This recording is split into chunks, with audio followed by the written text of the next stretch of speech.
Good morning, everyone. I'm Muriel Bowser. I'm the mayor of Washington, D.C., and I'm joined by members of my administration to provide an update on the district's response to COVID-19. I want to start by reminding DCPS families that the deadline to enroll in the Summer Bridge program is tomorrow at 6 p.m. Is that right, or is that today? I think I have that date wrong, sorry.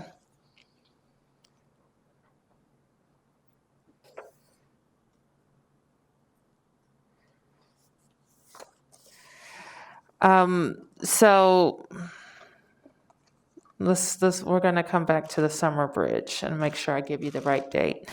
But let me remind everyone that today is the first day, it's the last day to file your taxes by midnight tonight, July the 15th. And second, we want to remind everybody to complete your 2020 census. We are going to send billions of dollars to the federal treasury, and we need to make sure that DC is getting every penny that it's owed. Right now, DC's completion rate for the 2020 census is 58%. And nationwide, the completion rate average is 62%. So we know that we have to do better than the nation heading towards a 100% completion.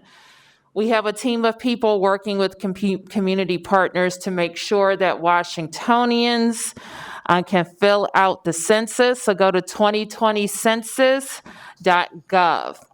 If you prefer to complete it online, you can go to that website, but you can also complete the census by phone at 844-330-2020. If you have the version that was mailed to you, you can also complete it and send it in. In August, the U.S. Census Bureau will begin sending people out to knock on doors of residents who have not completed the census. That begins in August. And I think particularly right now, most people prefer not to have extra people at their doors, so we can avoid that by completing the census online or by phone. And of course, for Washingtonians, Tax Day is yet another reminder of our being taxed without being represented. The disenfranchisement of 700,000 Americans, real people, is one of the greatest civil rights issues facing our democracy, and one that we are reminded of far too frequently, like during our response to COVID, when the district was shortchanged by $755 million in COVID relief funds. And while we are grateful that our allies in Congress are working to make DC whole, we also understand that the only way to truly make DC whole is through statehood. So last month, the House of Representatives for the first time voted to make DC the 51st state. And now it is time for the Senate to act and schedule the vote on statehood. Just as we did in the House, let's have an honest and open debate about why we are owed statehood. 2020 will be remembered for a lot of reasons. We know that. But we want to add one more reason. We want to make 2020 the year our nation finally ended taxation without representation. So today I'm proclaiming the official End Taxation Without Representation Day in Washington, D.C., and we will celebrate the word to Americans nationwide that D.C. deserves statehood. So let's now turn to a video that talks about the importance of the census.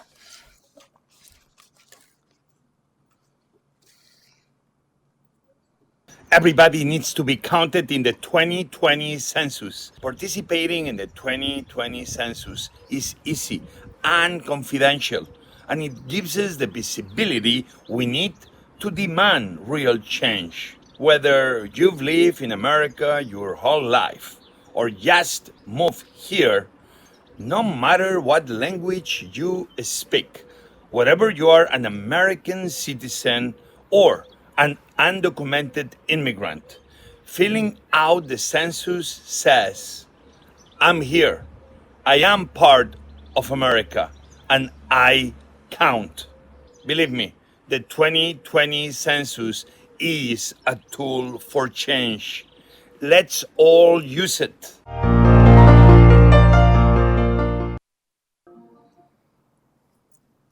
Okay, so we'll take a few questions. Questions?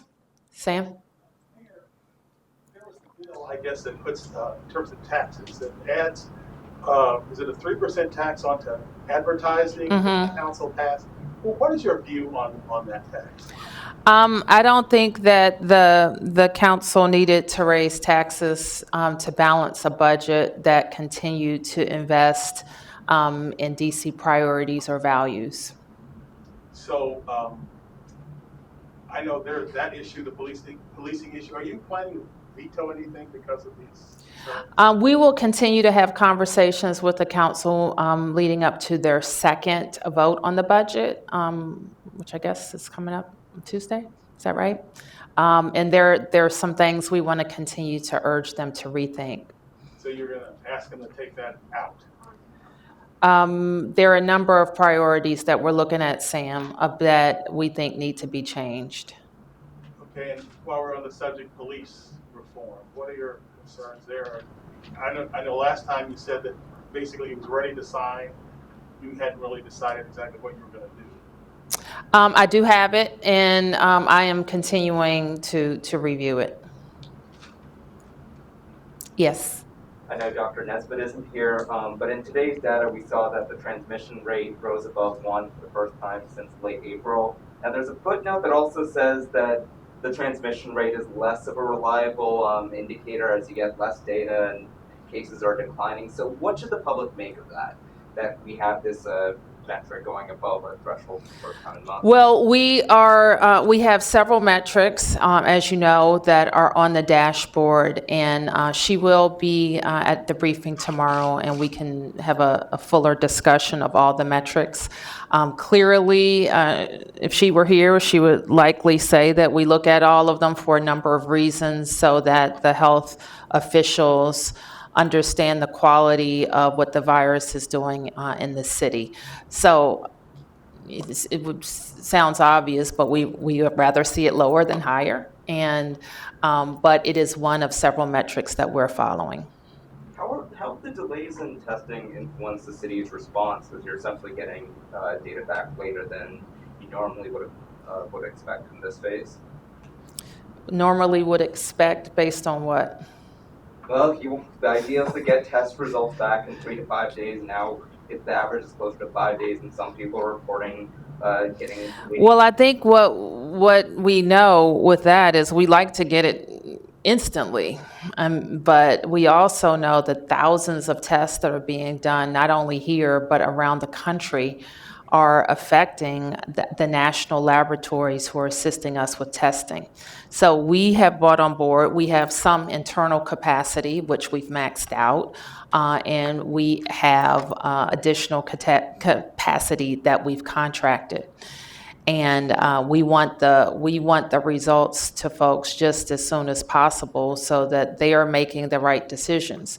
But we also know, and if you've been tested, you know that people are informed that they're getting tested because they've been exposed or they have symptoms, that they have to quarantine no matter how long it takes to get the results back. So if you're getting tested, you've been exposed, or you have symptoms, you need to be quarantining until you get actually for 14 days is the health department recommendation. Even if it comes back negative? Yes, sir. Mayor Bowser, I'm just curious. The Reverend Al Sharpton has called for a march on August the 28th. Has your administration been in touch with him in regards to that? I had a call with Reverend Al, and I think that he was in still the very, very early stages. I would say he was in the concept stage at that point, and that was soon after that announcement was made. We haven't heard anything else about their planning. Yes. Mayor Bowser, can you update us at all on the state of emergency, which is set to expire on the 24th, what your plans are as far as possibly extending it or rolling it back partially?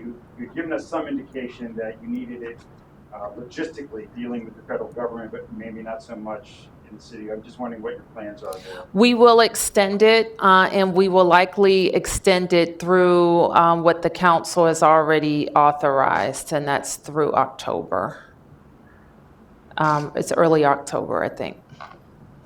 And everything that goes with it will remain pretty much the same, or will there be some tweaks to it when you make that? We haven't determined that yet, Mark.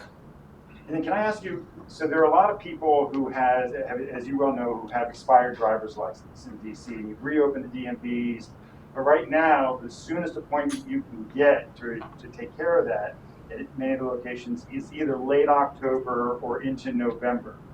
And so what can you do, or what will you do for residents who have an expired driver's license and have to drive out of town and may encounter, a police stop, and they present an expired driver's license, and they have to prove to some out-of-state authority this is still valid? Is there something that you can do for those people? Issue some letter that they can carry with them, or how is that going to work, considering that this may become a problem? We will continue to work with our DMV officials, Mark. As you know, we have the expiration, how do I say this, is like we have extended many eligibility criteria, and if they had an end date of June 30th, we have told that expiration, and that is what we have done similarly for driver's license. The point that you make, however, I've heard from residents that they're fearful of not having a valid driver's license if they're moving around. And as you also know, we are working as safely as possible at our DMV locations by appointment. So the point you raise, I'll continue to raise with my officials to see if there is a solution of having some kind of interim credential. Anything else? Yes, Sam. Mayor, Councilmember Grasso called for the resignation of Chief Newsham.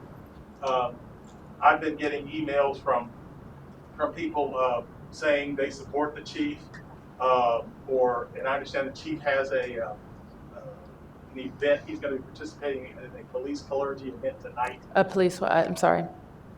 The chief is going to be participating, I understand, in a police clergy event tonight at Temple of Praise Church with some police officials from around the area and preachers from around the area.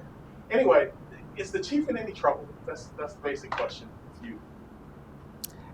The chief is working extremely hard, as he's done for the residents of Washington, D.C. for nearly 30 years, if not more than 30 years, as a police officer in the Metropolitan Police Department.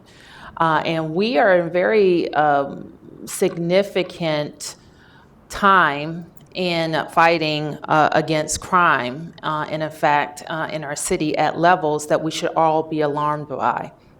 And I think that the chief's experience in beating back this crime is going to be incredibly important. So, as far as you're concerned, the chief is going to stay in his position. You're not looking for anybody else.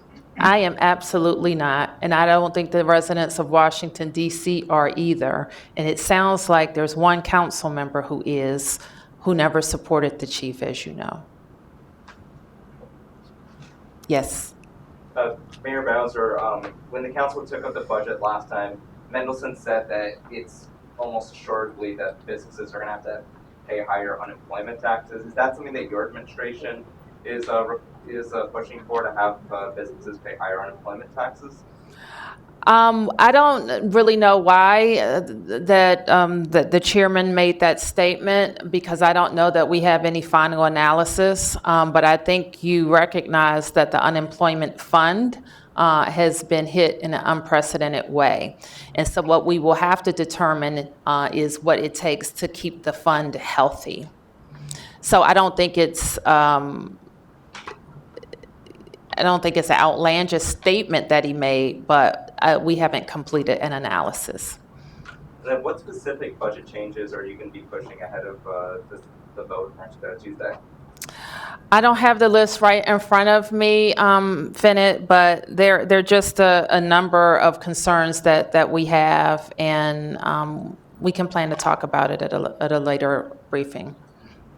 Yes. Mayor Bowser, the Trump administration wants jurisdictions now to report hospital data through Department of, I believe, Human Services or a different agency rather than the CDC, as is now current. What's your thought on that, and what will DC do? Will you continue to have hospitals send data to CDC, or how is that going to work? I don't know if Chris Rodriguez may have a little bit more information about this, but we work with all the federal partners, and oftentimes we're sending different agencies the same information. So I don't think that would stop. I think the larger question for us is making sure that the data is used by scientists to inform the work that they are doing. We've enjoyed a really good relationship with the CDC. Dr. Nesbitt is frequently talking to them. They have responded when called on to help us when we were looking at our congregate care settings. We have another request into them for other experts to come as we further reopen the government. So we've had a very good working relationship with the CDC. And I think all of us, in hearing that announcement, were concerned that there was some political motive behind it. So we'll send any agency the data, but we want to make sure that it's going to get to the hands of the scientist. Yes. On the subject of data reporting, DC government is now requiring healthcare settings to report coronavirus fatalities and infections within their settings. What was the prompting for that? Give me that question again. So healthcare facilities now have to report personnel who are infected or died of COVID-19. What prompted the DC to require that? I think that we always wanted that information and didn't always get it consistently. So it's likely that we wanted a consistent message from us so that we would get consistent information back from our facilities. Also, what's going on with the overflow facility at the convention center? Is it being used to treat patients at all now? You know from the data that we remain under our normal capacity in our hospital settings. And we've had days where we ticked up to 80%, but I think, where are we today, gentlemen? But we continue to be below 80. If we go over our normal hospital capacity, we continue to have surge capacity within our hospital system. And then we would go to the alternate care facility at the convention center. Our expectation is to keep that facility in place so that we, into the fall, we will have a clearer picture of what the fall and the flu season and all of that means for the district, and still have that capacity available. We also, the convention center, the way we set up the alternate care facility is that if we got into a phase where the convention center could have more activities, they still can use a good part of the building. But so far, no patients have been. No patients. And that's good news. It's absolutely good news. Yes. Can you talk a little bit just about the numbers that came out today? DC went, I think, 5 straight days with 0 deaths, which is a record since March. But reported 3 deaths today. But then on the other hand, we've been seeing the number of new cases tick upward. Again, today, 80 is the highest since early June. So what do you read from this? And we heard what Dr. Nesbitt said about how this is a precursor for a few weeks out, but what is your message to residents hearing these? Well, our message continues to be the same. The virus is still in our community. It's still circulating. And we have to be very vigilant in wearing masks and practicing social distancing and washing our hands, and in being judicious about the activities that we participate in. We also have to say, Mark, that we had a near record number of testing last week. So over 8,000 people tested. I think it's the second highest week that we've had since we've been testing. Our positivity rate continues to be low, below 3%. So that's a good thing. People are getting tested. The proportion of people who are positive who are tested is very low. But we also know that the virus is there and that we have more activity in the district, so people can get infected. So we have to be continue to be very judicious in our activities and our behavior. And I know you're going to make the announcement tomorrow on schools, but what can you tell parents as far as, on the one hand, we're seeing numbers go up, you're telling people to be judicious about, their activities and whatnot, and they're wondering whether or not their kids will have to be in school or be in daycare or a combination of both come August. Well, Mark, that we issued a survey to parents. It's been several weeks ago, I think now, and we asked parents what they thought and what types of decisions that they would make for their children. And we are going to ask parents now, once they have they've submitted what they thought they would do in a survey answer, to start making some registration decisions. And so we'll talk more about that tomorrow. Yes. Mayor, yesterday you were denounced by Black Republicans at Lincoln Park as supporting the removal of the Lincoln statue. I have not heard your position on it. I'm just curious. Have you expressed it publicly? And if so, what is it? I have not taken any position on that. What I have said, and we have begun work on, and we will be talking about it more in the days or weeks ahead, about forming a task force within government, and we would likely expand it to include others, to talk about historical references, including the names of buildings, statues in the city, to have a real deep and real conversation about it, and make some recommendations from those discussions. But you've not taken a position on that particular statue? I have not. Okay, thank you, everybody.